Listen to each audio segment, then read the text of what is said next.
الحمد لله رب العالمين والعاقبة للمتقين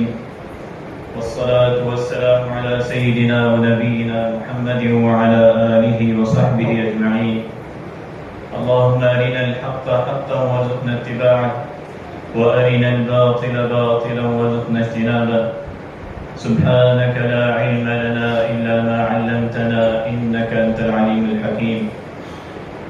أعوذ بالله من الشيطان الرجيم. قل إن صلاتي ونسكي ومحياي ومماتي لله رب العالمين. صدق الله العظيم. الحمد لله رب العالمين. اللهم ربنا لك الحمد كما ينبغي لجلال وجهك وعظيم سلطانك. تمام تعریفیں اللہ رب العالمین کے لیے ہیں. اللہ تبارک و تعالیٰ کے فضل و کرم سے ہم آج اس کے گھر میں حاضر ہوئے ہیں اور اللہ تبارک و تعالیٰ کی بے پناہ نعمتیں ہم پر کہ ہم اس کا جتنا شکر ادا کریں اس کا حق ادا نہیں کر سکتے. وَإِن تَعُدُّوا نِعْمَةَ اللَّهِ لَا تُحْصُوهَا کہ اگر تم اللہ تبارک و تعالیٰ کی نعمتوں کا شمار کرنا چاہو تم نہیں کر سکتے. اس کائنات میں اللہ تبارک و تعالیٰ نے انسان کو بے پناہ نعمتیں دی ہیں زندگی گزارنے کے لیے، اور خصوصاً خود انسان کے اندر اللہ تبارک و تعالیٰ نے جو نعمتیں دی ہیں، عقل و شعور دیا، آنکھیں دی، کان دیے. فرمایا کہ لَقَدْ خَلَقْنَا الْإِنسَانَ فِي أَحْسَنِ تَقْوِيمٍ کہ انسان کو میں نے بہترین بنایا ہے. اور اس کے بعد اللہ تبارک و تعالیٰ نے اسے دونوں راستے دکھائے کہ یہ میرے پاس راستہ ہے، میرے پاس آنے کا راستہ ہے، یہ حزب اللہ راستہ ہے، یہ اللہ کے گروہ کا راستہ ہے، یہ فلاح و کامیابی کا راستہ ہے. اور دوسرا راستہ جو ہے وہ حزب الشیطان کا ہے، شیطان والوں کا راستہ ہے. تو اللہ تبارک و تعالیٰ کا ہم پر فضل و کرم کہ اس نے ہمیں ان ایام میں، جس کے بارے میں آپ علیہ الصلاۃ والسلام نے فرمایا افضل الایام الدنیا ایام العشر کہ دنیا کی زندگی کے بہترین دن جو ہے وہ یہ 10 دن ہے جس میں ہم زندگی گزار رہے ہیں. اللہ تبارک و تعالیٰ کا ہم پر یہ فضل و کرم کہ وہ ہمیں یہ دن عنایت فرمائے کہ جس کے بدولت ہم اللہ تبارک و تعالیٰ کا قرب حاصل کریں ان ایام میں. کہ ان ایام کی فضیلت کے بارے میں اللہ تبارک و تعالیٰ نے قرآن مجید میں قسم کھائی والفجر ولیال عشر. تو اللہ تبارک و تعالیٰ ہمیں بار بار ایسے مواقع عطا فرماتا ہے کہ ہم اللہ تبارک و تعالیٰ سے جو دوری ہو گئی ہے اس سے ان ایام کے ذریعے اس کا قرب حاصل کریں، اعمال صالحہ میں اضافہ کریں. ہماری دنیا و آخرت کی کامیابی کا ذریعہ بھی یہ بتایا کہ اللہ تبارک و تعالیٰ کی رضا ہو اور نبی علیہ الصلاۃ والسلام کی اسوہ حسنہ کے مطابق تمام اعمال ہوں. اللہ تبارک و تعالیٰ نے ان ایام میں جو آخری عمل رکھا ہے ان 10 دنوں میں، اس عشرے میں، وہ یوم النحر کا ہے، قربانی کے دن کا ہے. ان ایام میں جس میں اللہ تبارک و تعالیٰ نے تمام عبادات کو جمع کیا، جس کی قسم کھائی والفجر ولیال عشر، جس کے بارے میں آپ علیہ الصلاۃ والسلام نے فرمایا کہ یہ بہترین دن ہے دنیا کی زندگی کے، افضل الایام الدنیا. اور ایک اور جگہ فرمایا کہ اللہ تبارک و تعالیٰ کو اتنے محبوب ہیں سوائے اس بندے کے جو بندہ اللہ کے راستے میں نکلے اور اپنا مال بھی لگا دے اور اپنی جان بھی قربان کر دے. اس کے علاوہ اللہ تبارک و تعالیٰ کو ان ایام میں جو عمل صالح کیا جائے وہ اللہ رب العالمین کو محبوب ہے. اور عمل صالح تلاوت قرآن، اللہ رب العالمین کا ذکر، روزہ، فرائض کی پابندی اور نوافل کے ذریعے اللہ رب العالمین کا قرب حاصل کرنا. انہی ایام میں ایک 9 ذی الحجہ عرفہ کا دن، جس دن حاجی جو ہے وہ حج ادا کرتے ہیں اور پوری دنیا کے مسلمان جو ہے آپ علیہ الصلاۃ والسلام کی اسوہ حسنہ کے مطابق جو ہے آپ کی اتباع کرتے ہوئے اس دن جو ہے وہ روزہ رکھتے ہیں کہ جس کے بارے میں آپ علیہ الصلاۃ والسلام نے فرمایا کہ اللہ تبارک و تعالیٰ سے امید ہے کہ وہ عرفہ کے روزے کے بدولت اس کے 1 سال کے پچھلے سال کے گناہ اور آئندہ سال کے گناہوں کا کفارہ ہوگا. اور اسی طرح اس دن کے بارے میں جہاں حاجی میدان عرفات میں اللہ رب العالمین سے اپنی حاجتوں کو، اپنی تمناؤں کو، اپنی لفظشوں کی معافی مانگتے ہیں، اللہ تبارک و تعالیٰ کے حضور حاضر ہوتے ہیں۔ پوری دنیا کے مسلمان بھی اسی طرح اپنی رویت کے حساب سے روزہ رکھتے ہیں اور اللہ تبارک و تعالیٰ سے دعائیں کرتے ہیں، اپنی حاجات کو، اپنی ضروریات کو مانگتے ہیں۔ اور فرمایا کہ لا الہ الا اللہ وحدہ لا شریک لہ لہ الملک ولہ الحمد وہو علی کل شیء قدیر۔ عرفہ کے دن جو ہے سب سے بہترین دعا، بہترین ذکر جو ہے وہ اللہ رب العالمین کی وحدانیت بیان کرنا، اس کی تسبیح کرنا، اپنے الفاظ میں، اپنی زبان میں دعائیں کرنا، اور دیگر عربی میں جو ہے جو دعائیں یاد ہیں خصوصاً اللہ رب العالمین کی تسبیح کرنا، لا الہ الا اللہ وحدہ لا شریک لہ لہ الملک ولہ الحمد وہو علی کل شیء قدیر۔ اس کے بعد ان ایام کا سب سے آخری اور محبوب عمل جو اللہ رب العالمین کو محبوب ہے وہ قربانی کا عمل ہے، جو سیدنا حضرت ابراہیم علیہ السلام کو، حضرت ابراہیم علیہ السلام کی اسوہ حسنہ ملت ابراہیم اور آپ علیہ السلام کی اسوہ حسنہ، آپ علیہ السلام کے طریقے پر عمل کرتے ہوئے پوری دنیا کے مسلمان اپنے استطاعت کے مطابق جو ہے وہ عید کے دن جو ہے وہ قربانی ادا کرتے ہیں۔ عید کے دن آپ علیہ السلام کی اسوہ حسنہ کے مطابق جو ہے وہ قربانی ادا کرتے ہیں، اور قربانی کا فلسفہ یہ بتایا، قل ان صلاتی ونسکی ومحیای ومماتی للہ رب العالمین، کہہ دو کہ میری نماز، ان صلاتی ونسکی، اور میری عبادات جو ہے، رسوم عبادات جو ہے، میرا جینا اور مرنا، میرے تمام معاملات جو ہیں وہ اللہ رب العالمین کے لیے ہیں۔ کہ اللہ تبارک و تعالیٰ نے یہ فلسفہ قربانی کا بتایا کہ اس کے اندر جو ہے اخلاص مطلوب ہے اللہ تبارک و تعالیٰ کو۔ اور اس میں حضرت ابراہیم علیہ السلام کی آزمائش کا ذکر کیا کہ وَإِذِ ابْتَلَىٰ إِبْرَاهِيمَ رَبُّهُ بِكَلِمَاتٍ فَأَتَمَّهُنَّ قَالَ إِنِّي جَاعِلُكَ لِلنَّاسِ إِمَامًا۔ یاد کرو جب ابراہیم علیہ السلام کو اس کے رب نے چند باتوں کے ذریعے آزمایا، اور اس کے بارے میں مفسرین نے لکھا کہ وہ باتیں وہ اللہ تبارک و تعالیٰ نے جن کا حکم دیا اور وہ باتیں جن سے روکا، خصوصاً جن باتوں کا اللہ تبارک و تعالیٰ نے حکم دیا وہ آزمائش تھی کہ اللہ تبارک و تعالیٰ نے کہا کہ اپنے بیٹے کو اور اپنی بیوی کو اس میدان میں، اس صحرا میں چھوڑ آؤ، اور دوسری آزمائش اپنے بیٹے کے حوالے سے کہ جب بیٹا عطا کیا اور حکم دیا کہ اس کے گلے میں جو ہے وہ چھری پھیر دو، تو یہ اللہ رب العالمین کی طرف سے حضرت ابراہیم علیہ السلام کی آزمائش، جس کے بارے میں پھر فرمایا وَإِبْرَاهِيمَ الَّذِي وَفَّى، اور وہ ابراہیم علیہ السلام جنہوں نے وفا کی، جنہوں نے اپنے رب کے ساتھ وفا کی۔ اور پھر اس آزمائش کا ذکر اللہ تبارک و تعالیٰ نے یوں کیا کہ وہ حضرت ابراہیم علیہ السلام نے اللہ تبارک و تعالیٰ سے فرمایا رب هب لی من الصالحین، کہ اے میرے رب مجھے اپنے پاس سے نیک عطا فرما، بیٹا عطا فرما، رب هب لی من الصالحین۔ تو اللہ تبارک و تعالیٰ نے جب انہیں بیٹا عطا فرمایا فبشرناہ بغلام حلیم، بشارت دی بغلام حلیم،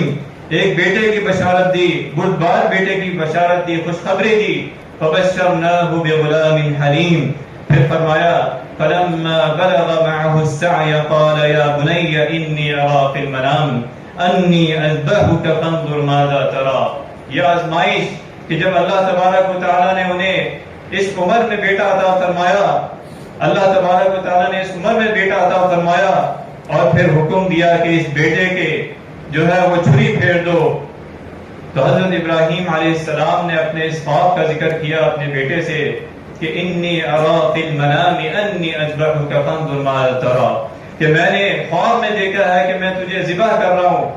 فانظر ماذا ترى، اور بیٹا بھی کیا تھا، وہ فرما بردار، وہ اسماعیل علیہ السلام فرماتے ہیں یا ابت افعل ما تؤمر، اے ابا جان وہ کام کریں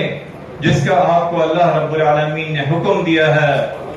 یا ابت افعل ما تؤمر۔ اور پھر مزید فرمایا اپنے اس بوڑھے باپ کو بڑھاپے کی عمر میں صبر و استقامت کے بارے میں فرمایا ستجدونی انشاء اللہ من الصابرین، کہ اگر اللہ نے چاہا انشاء اللہ من الصابرین، آپ مجھے یقیناً صبر کرنے والوں میں سے پائیں گے۔ انشاء اللہ من الصابرین۔ پھر ابراہیم علیہ السلام اپنے اس بیٹے کو لے جاتے ہیں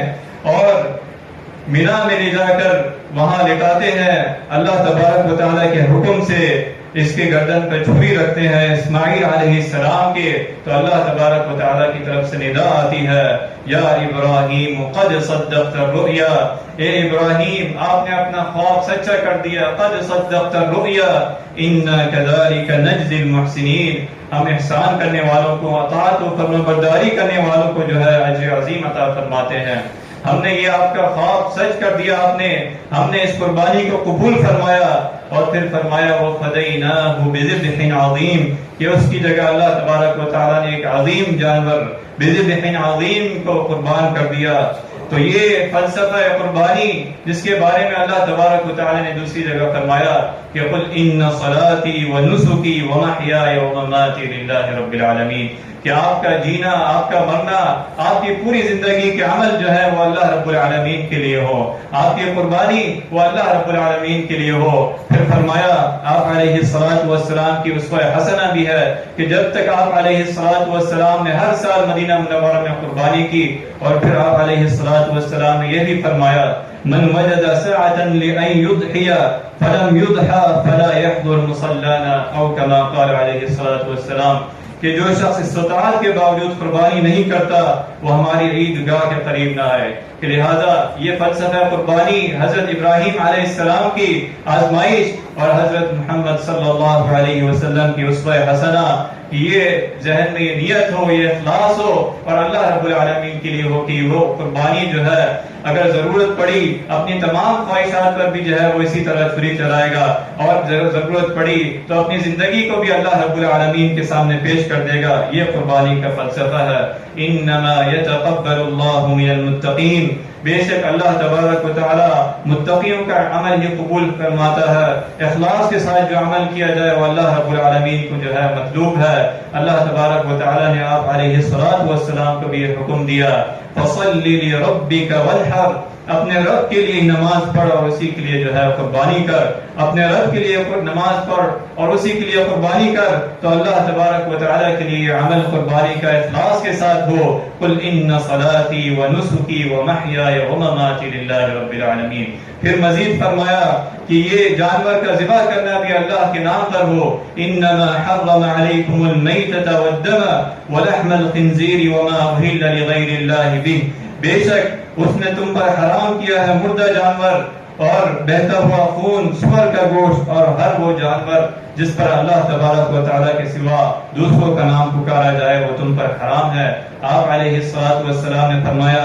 لعن اللہ من ذبح لغیر اللہ، کہ اللہ تبارک و تعالیٰ نے ہر اس شخص پر لعنت کی ہے جو غیر اللہ کے لیے جانور ذبح کرے۔ تو جانور کا ذبح کرنا اخلاص کے ساتھ، اللہ رب العالمین کے نام کے ساتھ، اور سب سے افضل وقت میں قربانی کرنا کہ سب سے افضل وقت اور دن جو ہے وہ عید کا پہلا دن ہے۔ اور آپ علیہ الصلوۃ والسلام نے فرمایا کہ عید کی نماز کے بعد جو ہے وہ قربانی کی جائے۔ ایک صحابی حضرت جندب بن سفیان رضی اللہ عنہ بیان کرتے ہیں کہ نبی کریم صلی اللہ علیہ وسلم کے ساتھ تھا کہ آپ علیہ الصلوۃ والسلام نماز عید سے فارغ ہوئے تو آپ نے دیکھا کہ جانوروں کا گوشت ہے، کچھ لوگوں نے پہلے ہی قربانی کی، تو آپ علیہ الصلوۃ والسلام نے اس موقع پہ فرمایا من کان ذبح اضحیۃ قبل ان یصلی، جس شخص نے قربانی کا جانور نماز عید سے پہلے ہی ذبح کر دیا وہ اس کی جگہ اور جانور ذبح کرے گا، اور جس نے ذبح نہیں کیا وہ بسم اللہ پڑھ کر ذبح کرے۔ یہ آپ علیہ الصلوۃ والسلام کی اسوہ حسنہ ہے کہ قربانی کا جانور اللہ رب العالمین کے نام پر اس کی رضا کے لیے اخلاص کے ساتھ، اور نماز عید کا جو دن ہے اور نماز عید کے وقت، نماز عید کے بعد جو ہے وہ بہترین افضل جو ہے مستحب عمل ہے۔ اور اسی طرح اللہ تبارک و تعالی نے نبی علیہ الصلوۃ والسلام کے ذریعے حقوق اللہ کے بعد حقوق العباد اور جانوروں کے حقوق کے بارے میں آپ علیہ الصلوۃ والسلام نے ہمیں رہنمائی دی۔ فرمایا ان اللہ كتب الاحسان على كل شيء فاذا قتلتم فاحسنوا القتل، کہ اللہ تبارک و تعالی نے بے شک ہر چیز پر احسان کو جو ہے فرض کیا ہے، اور جب تم قصاص کرو تو اچھی طرح سے قتل کرو۔ پھر فرمایا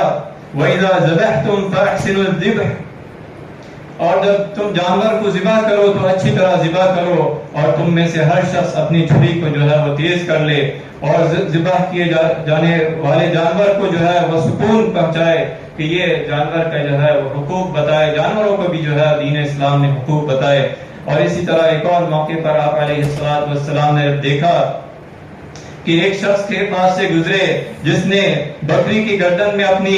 اپنا پاؤں رکھا اور چھری تیز کر رہا تھا، تو آپ علیہ السلام نے فرمایا افلا قبل هذا، کہ تم یہ کام اس سے پہلے نہیں کر سکتے، او تريد ان تميتها موتا، تم نے اس سے پہلے یہ عمل کیوں نہیں کیا کہ اپنی چھری کو، اپنے آلے کو جو ہے وہ تیز کر لو، کیا تم اسے کئی مرتبہ مارنا چاہتے ہو؟ تو یہ جانور کا حق ہے کہ اسے ذبح کرنے سے پہلے یہ دیکھ لیا جائے۔ اسی طرح قربانی کے بارے میں فرمایا کہ یہ مسنون ہے کہ جو شخص قربانی کرے، مرد ہو یا عورت، وہ خود اپنے ہاتھ سے کرے، اور فرمایا اللہ تبارک و تعالیٰ کا نام لے کر بسم اللہ اللہ اکبر کہہ کر جو ہے اسے ذبح کیا جائے۔ نبی علیہ السلام نے جب قربانی کی اس موقع پر فرمایا بسم اللہ اللہ اکبر کہہ کر جو ہے وہ قربانی کی۔ آپ علیہ السلام کی اسوہ حسنہ ہے کہ قربانی پر اللہ تبارک و تعالیٰ کا نام لیا جائے اور اس کی سنت کے مطابق جو ہے وہ قربانی کی جائے۔ اسی طرح قربانی کے گوشت کے بارے میں فرمایا اللہ تبارک و تعالیٰ نے فَكُلُوا مِنْهَا وَأَطْعِمُوا الْبَائِسَ الْفَقِيرَ، کہ پھر تم خود بھی ان قربانی کا گوشت کھاؤ اور فقیروں کو بھی دو۔ مزید فرمایا فَكُلُوا مِنْهَا وَأَطْعِمُوا الْقَانِعَ وَالْمُعْتَرَ، کہ اس سے خود بھی کھاؤ اور سوال کرنے والوں کو اور نہ کرنے والوں کو بھی، مساکین کو بھی جو ہے قربانی کے گوشت میں سے حصہ دو۔ جس پہ علماء نے، مفسرین نے لکھا کہ قربانی کے گوشت میں سے تین حصے جو ہے وہ تین حصوں پر جو ہے قربانی کا گوشت تقسیم کیا جائے۔ ایک حصہ اپنے لیے رکھا جائے، دوسرا حصہ رشتہ داروں اور ملاقات، دوست احباب کے لیے، اور تیسرا حصہ فقراء اور مساکین کو دیا جائے، یہ اللہ تبارک و تعالیٰ کی رضا کے لیے ہو۔ پھر فرمایا کلوا واطعموا، تم خود بھی کھاؤ اور دوسروں کو بھی جو ہے اس کا حصہ دو۔ مزید آپ علیہ السلام نے فرمایا جس طرح قربانی کا گوشت فروخت کرنا درست نہیں، اسی طرح قربانی کی کھالیں فروخت کرنا، ان کی قیمت لگانا، یہ بھی درست نہیں۔ اور آپ علیہ السلام نے فرمایا کہ حضرت علی رضی اللہ عنہ بیان کرتے ہیں کہ مجھے رسول اللہ صلی اللہ علیہ وسلم نے حکم دیا کہ قربانیوں کے پاس رہ کر ان کی نگرانی کرو، گوشت اور ان کی کھالیں جو ہے وہ قصائی کو نہ دو بلکہ انہیں جو ہے صدقہ کرو۔ تو قربانی کا گوشت اور قربانی کی جو کھالیں ہے اسے اللہ تبارک و تعالیٰ کے حکم کے مطابق تین حصے کیے جائیں، اور قصاب کو جو ہے بطور مزدوری جو ہے وہ نہ دیا جائے۔ قربانی کی کھالیں اور قربانی کا گوشت جو ہے وہ اللہ تبارک و تعالیٰ کے حکم کے مطابق اس کا تصرف کیا جائے۔ یہ علیہ السلام کی اسوہ حسنہ ہے۔ اللہ تبارک و تعالیٰ نے جو ہمیں یہ ایام دیے ہیں اس پر ہم اللہ تبارک و تعالیٰ کا جتنا شکر ادا کریں، جتنی اس کی نعمتیں ان ایام میں ہیں، اور یہ دن اور یہ لمحے دنیا کی زندگی کے بہترین لمحے، بہترین دن ہے، اس میں جتنا اللہ رب العالمین کا ذکر کیا جائے، خصوصاً جو تکبیرات کے بارے میں حکم دیا کہ یہ اللہ تبارک و تعالیٰ کو بہت محبوب ہے کہ اللہ تبارک و تعالیٰ کی کبریائی بیان کی جائے۔ اللہ اکبر اللہ اکبر لا الہ الا اللہ واللہ اکبر اللہ اکبر وللہ الحمد، یا پھر اللہ اکبر اللہ اکبر اللہ اکبر لا الہ الا اللہ واللہ اکبر اللہ اکبر وللہ الحمد۔ اللہ تبارک و تعالیٰ سے دعا ہے کہ جو اعمال ہم نے سنے ہیں اس پر عمل کرنے کی توفیق عطا فرما۔ اللہ تبارک و تعالیٰ ہمیں ان ایام میں صحیح معنوں میں ان ایام کا حق ادا کرنے کی توفیق عطا فرما۔ ہماری زندگیوں کو نبی کریم صلی اللہ علیہ وسلم کی اسوہ حسنہ کے مطابق بنا دے۔ وآخر دعوانا الحمد للہ رب العالمین۔